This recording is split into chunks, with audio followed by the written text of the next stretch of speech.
Hello guys, today I'm going to be making some home style beefless tips.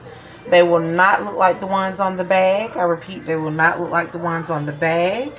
I'm going to put my own spin on it, but I purchased these the other day, and a lot of people that know me know that I like to try different vegan or plant-based, whatever you want to call it, food items. And this is my newest one that I'll be trying. And this is what I'll be putting on it.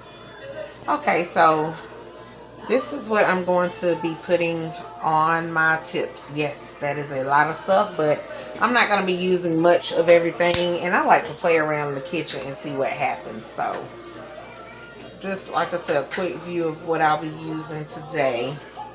And lots of this stuff isn't like brand name, but that really don't matter because sometimes this stuff still packs flavor.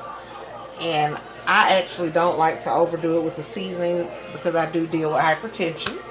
So this is a lot of different things to put on there, but trust me when I say it's very little that I'll be putting on top of my lovely home style beefless tips. Let's get started. First things first, I'm going to add a little bit of this butter. And if you notice here, it's a oil blend. And the recipe on the back of that bag calls for vegetable oil. So I'm just going to flavor it up a bit and add my own. Alright, that should be more than enough. I can't really say how much that is because I'm not measuring. I'm just pouring. Alright, so I'm going to put my eye on about 6.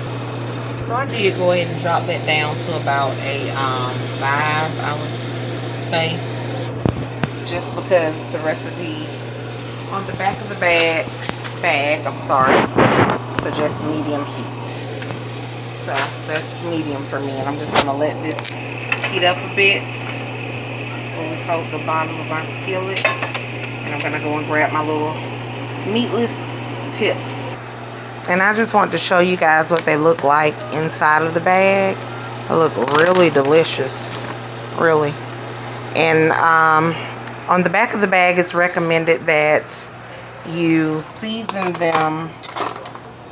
I've wasted some of my stuff, sorry, but it's recommended that you season them, I think, after you heat them up. But I'm going to do it at the same time so that some of these things can cook into it. And you guys, please excuse my background. This is during COVID, and I have some sick children that are at home, and I have to have a lot of medicines out right now, so excuse my background. But yes, I'm going to go ahead and put all of my different flavors of seasonings in there, as well as my tips. Alright, so I have my tips in there, and I just want to reiterate the reason why I use that butter flavor oil blend is because I want to add as much flavor as I can to these, because I am a bit fearful that they don't have enough flavor. So I do want to try and incorporate as much as I can. I may find that once I eat them that they taste better than expected and they don't need as much seasoning. But for now, this is the route that I'm choosing to go.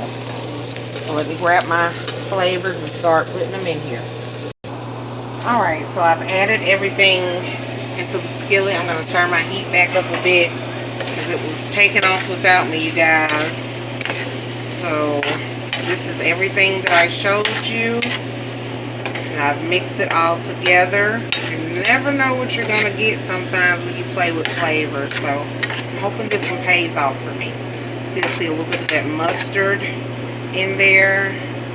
That mixed in, and these are smelling pretty darn good. And again, like I said, I normally wouldn't season my meatless tips this heavy, but I'm not familiar with this brand. I'm more familiar with Morningstar, and I love the flavor of their food. So I probably wouldn't add as much if they came out with some tips as well. But for now, this is it. So I'm just going to let these sit. I'm going to cover them and let them just cook down for about 4 to 5 minutes, and they should be ready to serve. Alright, you guys, this is after having them covered for a few minutes. You see some of them have browned on one side. I'm just going to let them keep cooking.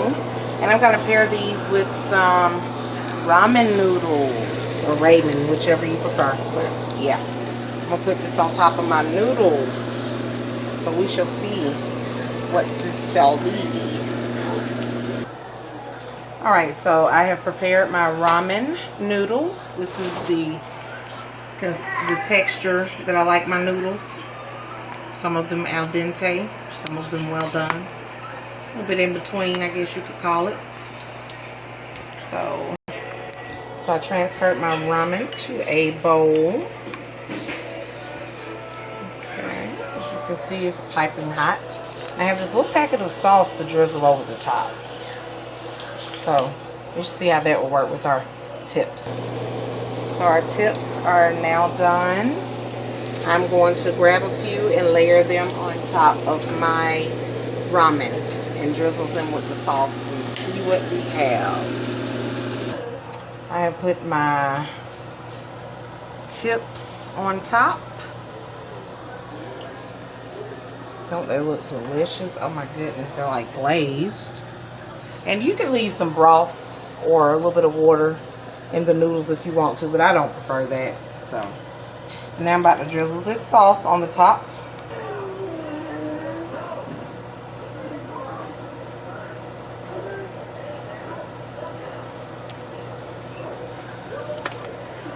Alright, I drizzled that on top. They look so amazing, you guys. I'm telling you.